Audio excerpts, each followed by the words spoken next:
नमस्कार।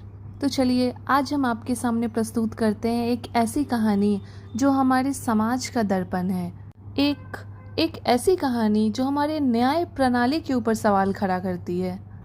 एक ऐसी कहानी जो सिर्फ हमें नहीं हमारे पूरे समाज को यह दिखाती है कि कैसे भ्रष्टाचार के चुंगल में गलत तरीके से फंसे किसी व्यक्ति के कारण सिर्फ वो व्यक्ति ही नहीं उसका पूरा परिवार प्रताड़ित होता है। हमने अपनी रोज़मर्रा की ज़िंदगी में किसी न किसी के मुंह से अक्सर ये सुना है कि कानून अंधा होता है।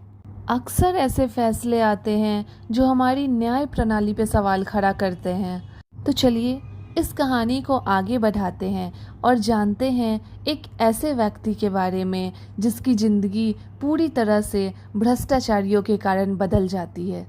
तो कहानी शुरू होती है एक बंद कमरे से, जहां खाने की टेबल पर बैठा शेखर अपने खाने का इंतजार कर रहा होता है। तभी उसकी पत्नी शिखा, जो कि गर्भवती है, खाना लेकर आती है।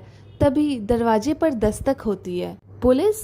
जैसे ही शिखा दरवाज़ा खोलती है, आवाज़ देती है और तभी शेखर उसके पास आता है। मामला था एक स्थानीय व्यापारी के साथ लूटपाट और मारपीट का, पर शेखर को गिरफ्तार करने के पीछे कोई ठोस सबूत नहीं था, कोई चश्मदीद गवाह भी नहीं, बस एक टिप, और इसी बिना पे एक 25 साल के लड़के को गिरफ्तार कर लिया जाता है। इसी आधार पे फिर एफआईआर होता है।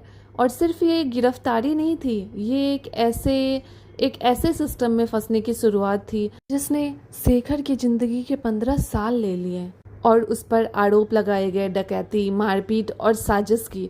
आईपीसी की धाराएं जिनमें सज़ा लंबी होती है और इसलिए उसे जमानत भी नहीं मिली, जमानत याचिका खारिज कर दी गई। और ये अक्सर होता है जब आरोप गंभीर हो और सबूत कमज़ोर दिखते हों। प्रक्रिया हावी हो जाती है, फिर जमानत नहीं मिली और उसे जेल हो गई और बस था इंतजार, अंतहीन इंतजार। सुनवाई टलती गई, बस तारीख पे तारीख। और इस दौरान शेखर की दुनिया बिल्कुल बदल गई। शिखा ने अकेले ही अपने बेटे को जन्म दिया और ज़रूरतों को पूरा करते करते उसने अपने गहने, घर, सब कुछ बेच दिया। रिश्तेदारों के आगे हाथ भी फैलाए।